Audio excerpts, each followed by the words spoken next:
Thank you, Bill. Gosh, I feel a little sorry for you folks. Your butts must be getting calluses by now. I don't know if I should give the whole speech or just give a few comments. Look, it's already been a great evening. You've heard from some great speakers. Certainly, Pastor Moore, you've been to the mountaintop. Now here, between Frank and I, a couple guys from Washington, D.C., to lead you through the valley of the shadow of death, But obviously, these are serious issues, serious things that we need to talk about, and I'm glad that you were willing to come out on a Friday night after what I'm sure was a long week for a lot of you, in order to hear us talk about our country and some of the issues facing it. I love getting out of Washington, D.C. to do these kinds of events, although I must admit that, in Washington there aren't a lot of plain talkers. People kind of beat around the bush. When you get out of Washington, to places like Western Michigan, people pretty much say exactly what they're thinking. And when I came in here earlier this evening, I ran into a lady that was a supporter of mine, but she had never seen me personally. And she kind of looked at me and she said, you're Gary Bauer. And I said, well, yes, ma'am, I am. And she said, well, I have to be honest with you. I thought you were a lot bigger than this. And I reminded her that when I first went to Washington about 40 years ago, I was 6'3". This is all that's left, folks. I'm just glad I got back here before I disappeared altogether. Well, I was thinking, Bill, on the plane, American Decency Association. Sadly, that almost sounds like it came from another century, right? When do you even hear people talking about decency? It almost sounds like those other antique words, honor, virtue. These words are like gold coins in the kingdom of relativism that our country sinks down further and further into day by day. Our founders knew all about words like decency, honor, and virtue. They built the whole country on them. I mean, they said over and over again in their writings and in speeches that only a virtuous people can remain free.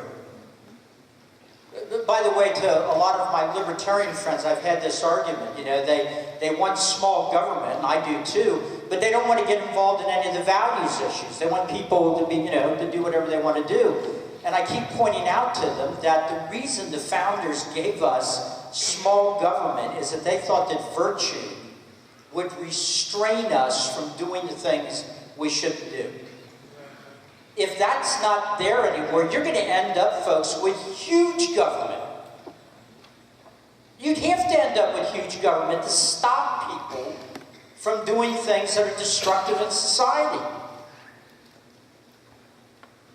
So libertarianism has sort of a core contradiction that it needs to come to grips with. Look, this country was established by brilliant men. And the country they gave us today is being governed by stupid men.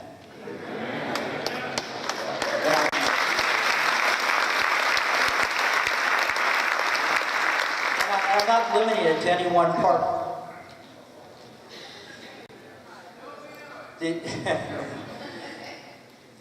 C.S. Lewis referred to the kind of leaders we have today as men without chests. It's a pretty good description, I think. Men who tickle the ears of our fellow citizens with lies. They tell our children that America is simply a place where you get to do whatever you want. Different strokes for different folks. If it feels good, do it. Decency, honor, virtue, antiques, relics. Go to the museum and see, renditions of them.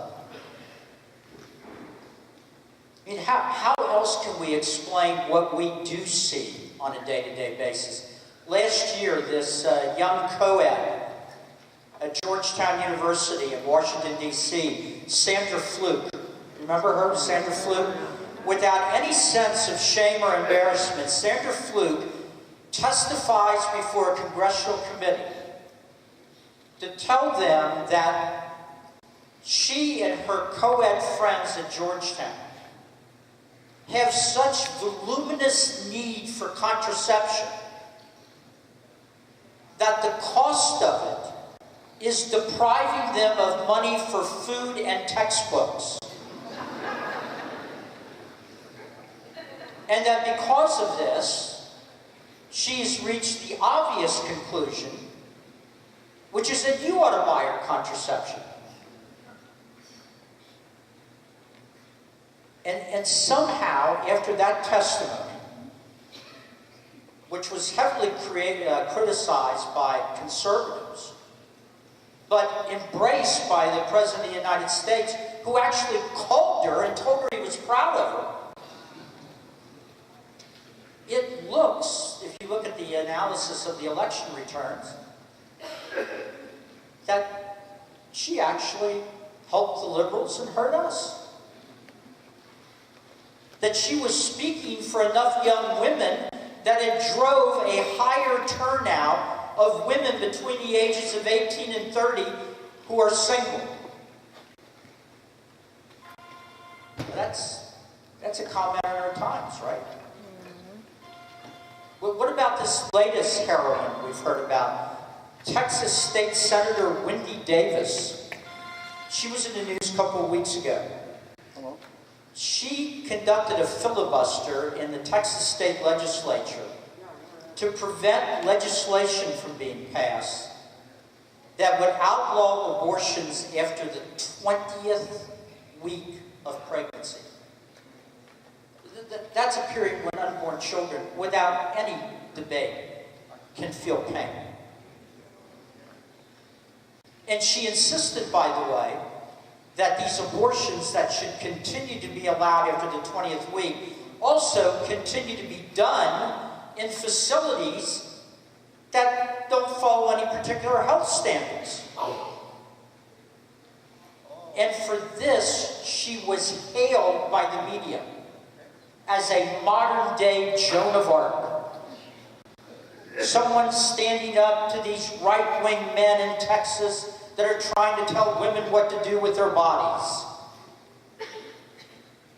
Now, there's a great bumper sticker, right? This, you know, I insist on dead babies in dirty facilities. Wow, that's compelling.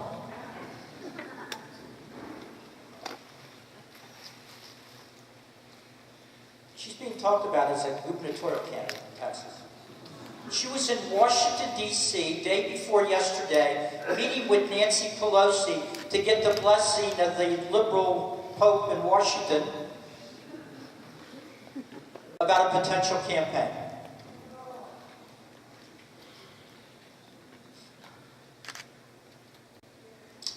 You know, these daily stories we hear, drug legalization, men marrying men, and yeah. You turn on the television, you go down the end of the driveway and get your newspaper. I feel like I'm in a really bad episode of The Twilight Zone, but I can't get out of it. And I think these stories that we all see are contributing to a phenomena that I've noticed lately. And it's something that a number of people around the country have talked to me about. This odd feeling that people have, an increasing sense of foreboding, that we're headed to something really terrible, that we're on the edge of an abyss. And when people talk to me about it, it's expressed in all different kinds of ways. But it all comes down to sort of the same thing, that there's a gathering storm. Sometimes it's expressed in economic terms. I was in New York a couple months ago, meeting with a business guy, a friend of mine, who over the years has done very well, has invested a lot, has made a lot of money.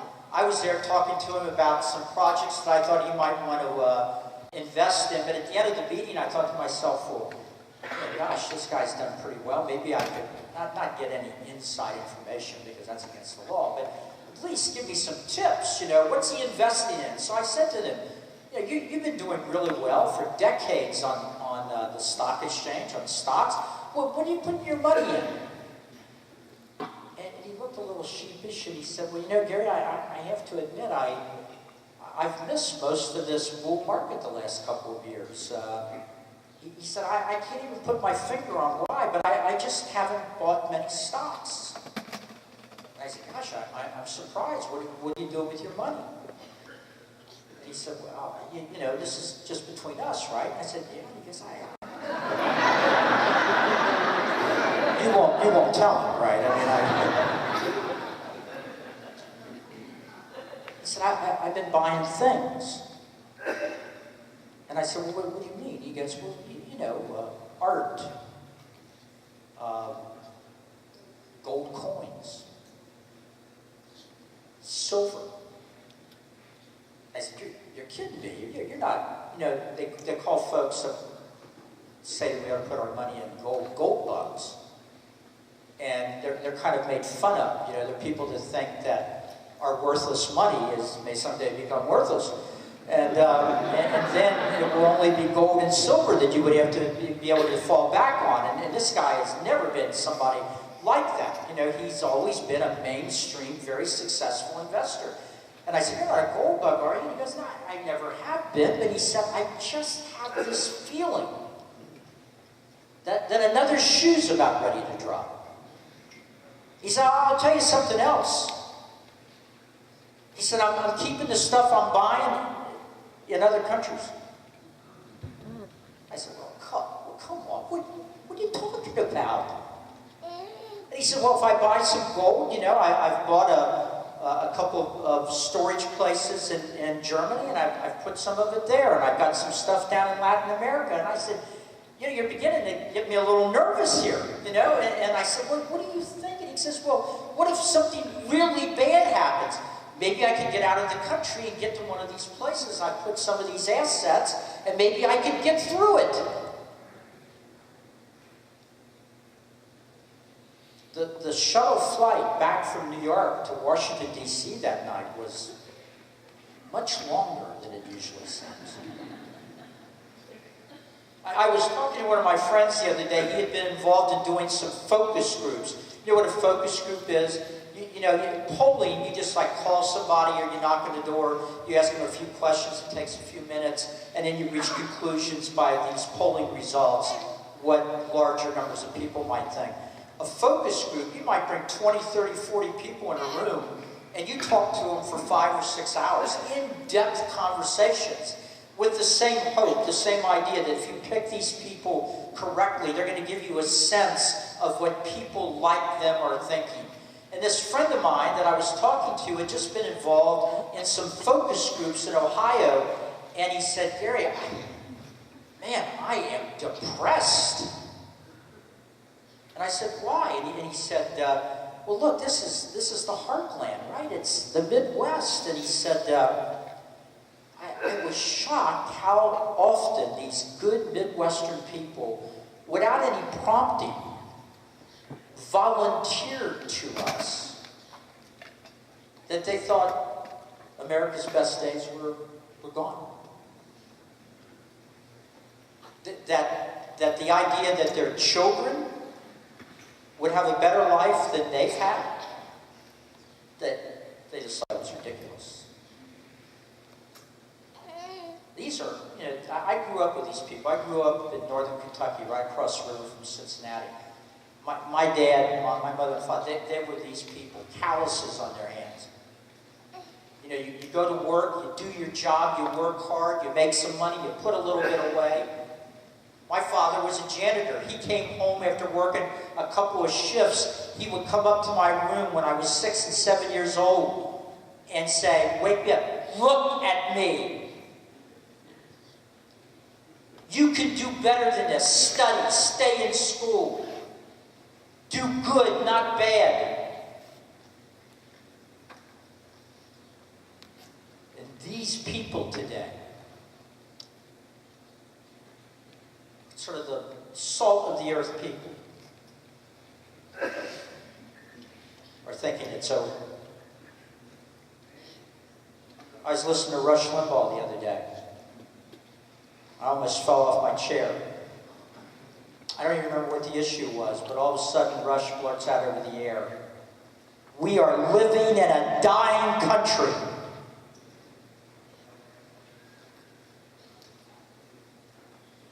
Here's another one. Americans have always had a sense of when something was threatening their liberty. We might be a little slow on the draw sometimes, but we get there eventually. We didn't at first understand what Hitler represented. There was great resistance to getting involved in Europe's problems. But eventually, we began to catch on. And then when we caught on, we did what we had to do. We spent incredible amounts of blood and treasure to win that war. The Cold War with the Soviet Union, decades of spending money to do all the things that had to be done to resist the Soviet Union, to prevent the spread of communism. The country was divided over it. There were debates. We didn't always agree, but we persevered. And at the end of the day, we watched the wall come down in Berlin. We watched the fall of Soviet communism. We prevailed. Pew Research the other day, asking the American people about threats to their liberty, found out that we're still very attuned to it. Guess what they cited as the threat to our liberty? You could have cited China. I think that's a threat to our liberty. Some people mentioned that. Islamofascism that Frank just laid out to you in blood-curdling detail. I'm going to be taking some sleeping pills tonight, I think, Frank.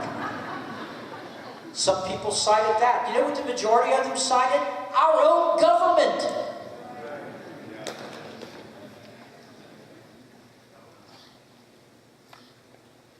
People are afraid of the tens of thousands of bureaucrats sitting in air-conditioned offices in Washington, D.C., apparently filled with the compulsion to tell you how to live your lives, what to eat, what to drink, what to drive, what to set the thermostat on in your house, what you can think, what you can hear, what you can read. I was at a conference earlier in the week, and there was a British officer there, and a retired British officer, and he said, trying to have a little bit of humor, he said, I need to disclose to you that the regiment I was a member of in the British Army is the same regiment that in the War of 1812 sacked Washington and burned your beloved White House down. I hope that unpleasantness has been forgiven. And somebody in the office yelled, "Burn it again!" The whole audience.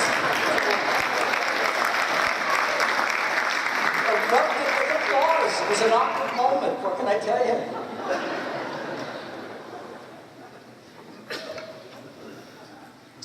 Public cynicism, public depression, all-time highs.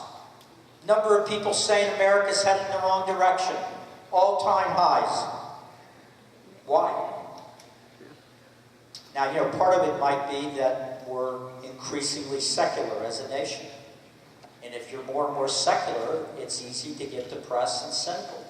All the research shows that the more faith you have, the more important role that faith plays in your life, the more likely you are, in spite of everything, to maintain a sense of optimism.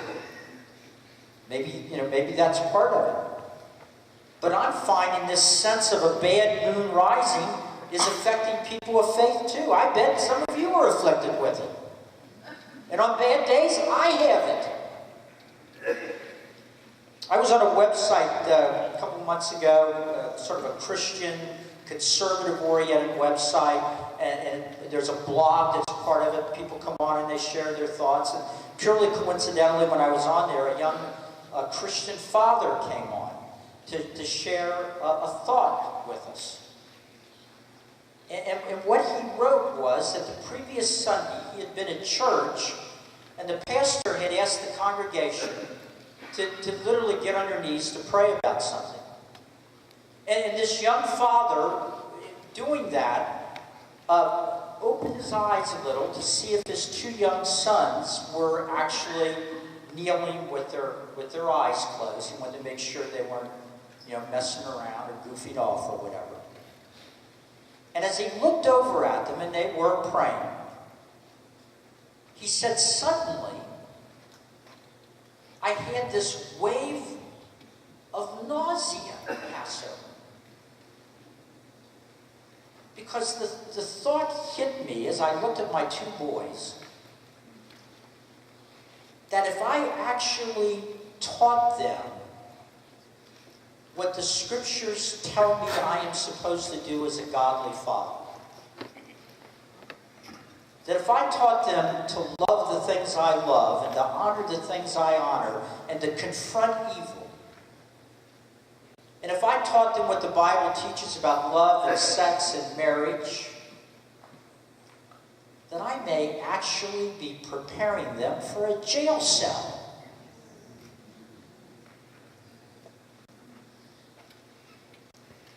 Folks, I can think of a lot of reasons to be depressed, but the idea that even one American father might be thinking that if he taught his children the tenets of Christianity, he may be preparing them for jail,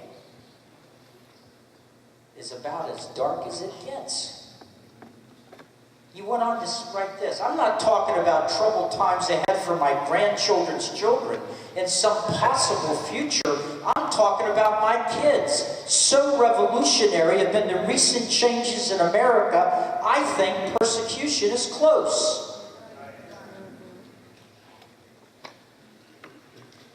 Friends, I'd argue in some ways it's already here. You know, if you're a Christian young man or woman in a prestigious law school and you've got great grades and you want to go work for one of the big law firms in Washington, D.C., in New York, Chicago, Philadelphia, Detroit, wherever, one of the big name firms, and they find out that when you were in law school, you wrote a law journal article giving the legal and constitutional basis defending the idea that marriage is between a man and a woman, I'm telling you, my friends, you cannot be hired by a major law firm in this country today if they can find out that is your view. You have a son or daughter that wants to go into advertising and they've got the normal views of marriage and life, etc. Don't try to get a job at an advertising agency in the places that you would normally want to go to. New York, the big time, right? Hollywood, Los Angeles. There's no way your son or daughter will get hired if he or she is clear what she or he believes about these things. Slowly but surely, you are being put in the closet that everybody else has been invited out of.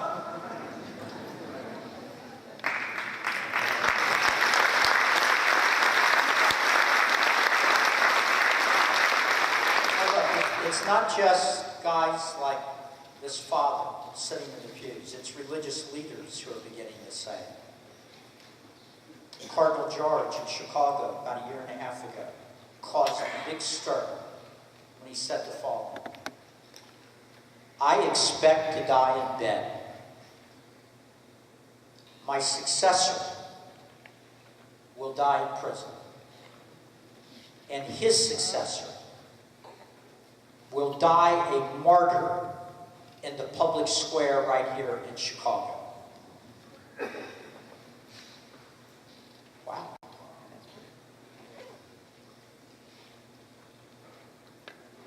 And how did we get from 1776 to this? Was there a vote on this I missed? You know, in 2000, when I was running in the Republican presidential primaries, I went to a suburban school outside of Minneapolis, made a little presentation to high school juniors and seniors. I opened it up for questions. And there was a young lady in the front that looked very enthusiastic, so I called on her, and she said, Mr. Bauer, do you really think it's appropriate for you to run for president? I've looked over your material, and it says repeatedly that you formed your views on many public policy issues based on the teachings of your faith. Have you never heard about or read about the separation of church and state? And I'm looking out at this audience of nice suburban kids, and a lot of them. So I don't know where I got the thought, or maybe I do know where I got it. I certainly didn't have it when I got up, but the thought hit me to reach into my pocket and pull out a $20 bill and say to this young woman, I'd be happy to discuss that question with you. But I'm a little puzzled about the question, and I'm a little worried about whether you might have been missed learning a few things about our history. And so, let me tell you what I'm going to do. I'm going to give you a surprise exam that's just got one question. And the first student who gets the question right, I'll give this $20 to. The question is simply this. America was built on a religious idea, a moral ideal. It's right in the middle of the second paragraph of the Declaration of Independence. It's about 24 words, and it begins, we hold these truths. Whoever can finish the sentence for me, you get the $20. Nobody.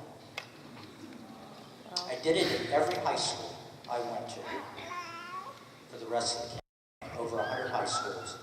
At the end of that campaign, I was out $40, 2 times. Now, look, I was angry at first at the kids, but they only know what the adults in their lives are teaching them, right? And the establishment elites in this country, quite frankly, don't believe the 25 words. We hold these truths. Now see, that's a problem right there. Moral relativism is the philosophy of the age. They don't believe there's things that are true.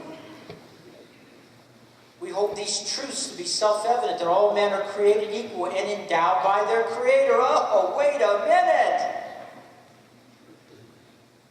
You can't say that. Of course, the Creator, Frank, is not Allah, right? The founders were very well-read men. They were not reading the Quran on the way to Constitution Hall.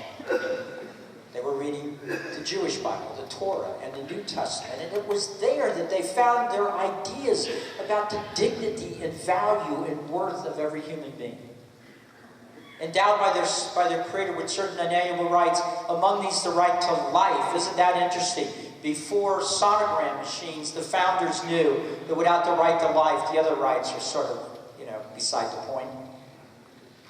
The right to life, liberty, and the pursuit of happiness. That's the central idea of America. You can no more be an American kid and not know those words than you could be a French kid and not know that France stands for liberty, equality, and fraternity. But I can guarantee you, my friends, your kids don't know them.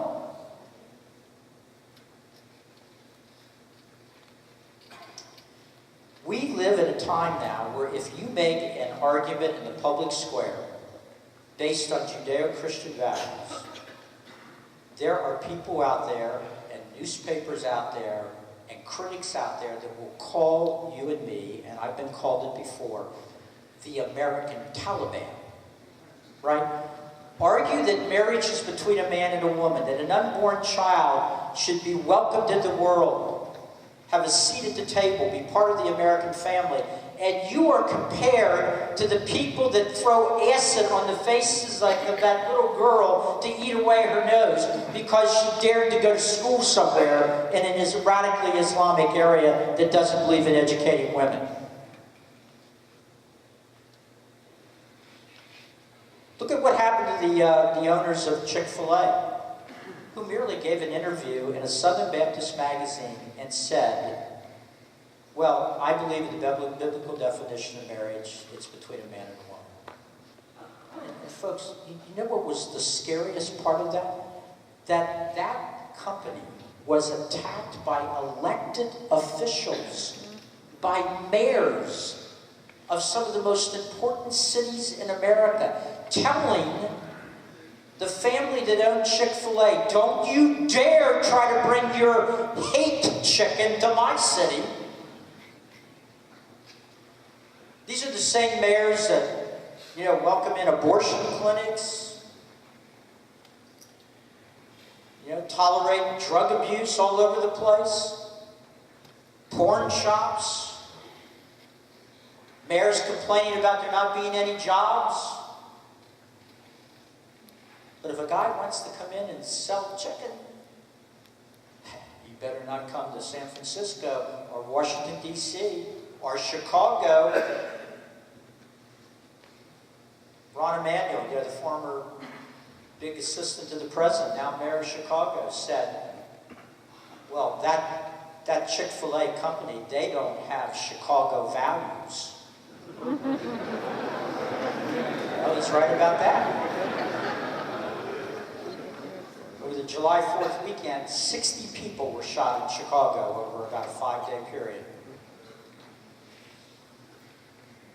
You know, back in the 1930s, all the way up to the 1930s, in American schools, we used to teach kids how to write by using what was called copybooks.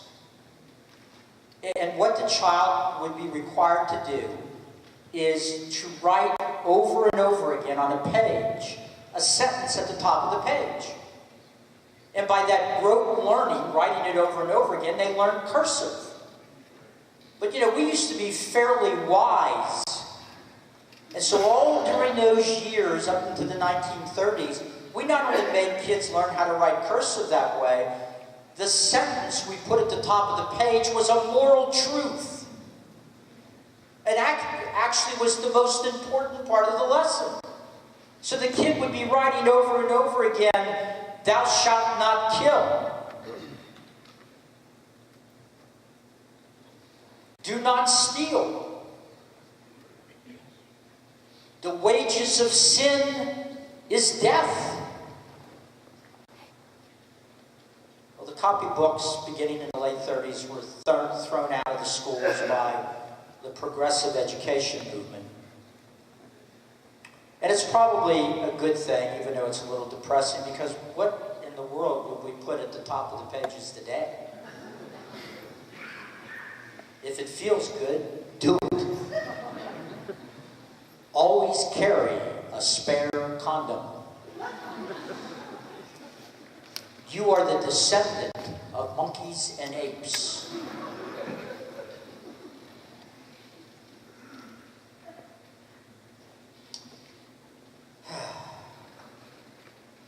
One of the jobs I had in the Reagan administration was the Undersecretary of the Department of Education.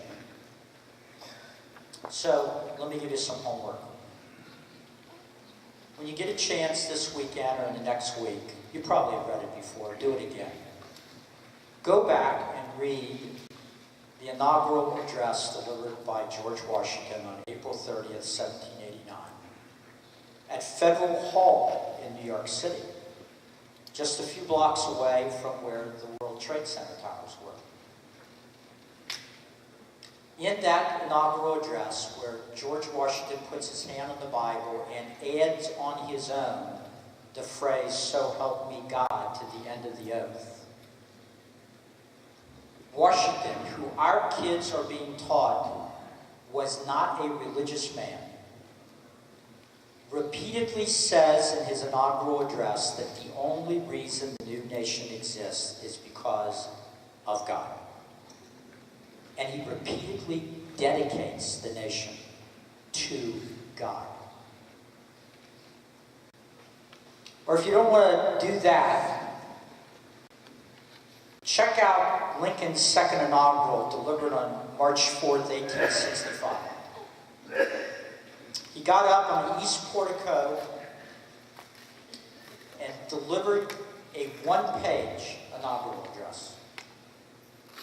He was a broken man. He had presided over a civil war in which 600,000 Americans had died. Can you imagine that? I mean, our hearts break at the thought of the loss of 4,000 or 5,000 men, every one of them a tragedy, in Iraq and Afghanistan. And our population is many times bigger. 600. We'd have to lose, I haven't done the math, but it's got to be in the millions to equal what he presided over. By the way, there's a photograph of him delivering the inaugural, and if you look very closely in the corner, you can see John Wilkes Booth stalking him even then. And Lincoln, in that one page, refers to God in the Bible directly or indirectly 12 times.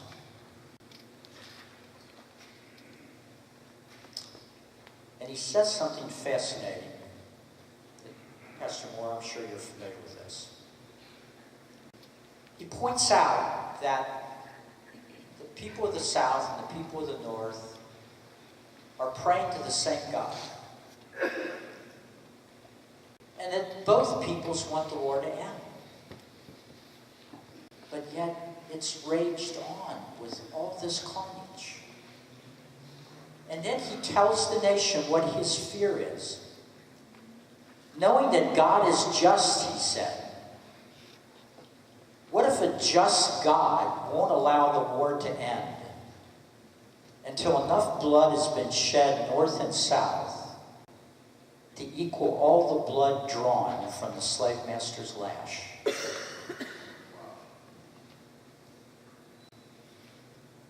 A president worried about a just God. Wow, wouldn't that be refreshing? And reminding ourselves that he's a just God, what would he require of us today? Now, Pastor Moore and I did not coordinate our speeches. I had no idea what you were going to talk about. And we had no idea what I was going to talk about, but I'll tell you, ladies and gentlemen, I think God may be close to saying, don't bother me anymore. The founders would not recognize the country that they pledged their lives and fortunes and sacred honor for. How could they? I mean, look at how advanced we are, our scientific achievements. We have electron microscopes that keep finding smaller and smaller particles. Every time we think we've got the building base of all matter, well, wait a minute, it's made of something else. And then we develop another microscope. Oh, look at that. That must be... No, it's made of something. I predict that it's infinite. Everything they find, they'll find it's made of something else. We've got telescopes that do the opposite. They're aimed at the heavens, and they are receiving the light of stars, the light that started coming in our direction hundreds of thousands of years ago. The stars you're looking at in the sky, quite a few of them don't exist anymore. You're just seeing the light that they once gave off, traveling all these years. We can't find the end of the microscope, or of the universe through these telescopes. We have all this science, and yet we cannot see the God who created it. Today, that God is a smaller and smaller part of our national lives. And that, I think, brings us to the explanation for this feeling of unease, this growing sense of foreboding and vulnerability. I think it boils down to, even if we always can't put it into these words, that we're scared to death that God is doing this. That his hand has always been here. Was it a coincidence that at Federal Hall, where Washington dedicates the nation to the Lord, that on 9/11 our grand buildings are brought down by a bunch of crazed hijackers using our own planes? I mean, is it possible someone was trying to send us a message? That hand of protection was on us when Washington led his forces across the Delaware under the cover of fog in order to surprise the British and the Hessians. FDR knew about and felt that hand of protection when he went on the radio to lead the nation in prayer. One of the most liberal presidents in our history, to lead the nation in prayer on D-Day, telling the American people the war we were in was a battle between the cross of Jesus Christ and the crooked cross of Nazism. Young American men and women in foxholes all over the world throughout our history have called for that hand of protection. And I believe it is the sense that we're losing it that is at the core of our anxiety. Is it all lost? Is it done? Is it finished? I'm not willing to concede that yet, but ladies and gentlemen, the hour is late. The hour is late. You know, when we started tonight, I had a chance to walk around. Many of you came up, encouraged me, introduced yourselves, told me you get my mailings, told me you're on my end-of-day list, etc. If you get those mailings and that end-of-day report I do, in the last couple of days, you've gotten an appeal from me asking for money. If you haven't received it yet, it'll probably be in your mailbox tomorrow. I have a special request to make of you. When you get it, tear it up. And if you were planning on giving a donation to me, give it to Bill and the work that he is doing, because this war we are in for this country is not going to be won in Washington, D.C. Frank and I will go back there and put a few more fingers in the dikes. It's going to be won at the grassroots by people like you, with leaders like Bill that are following this fight.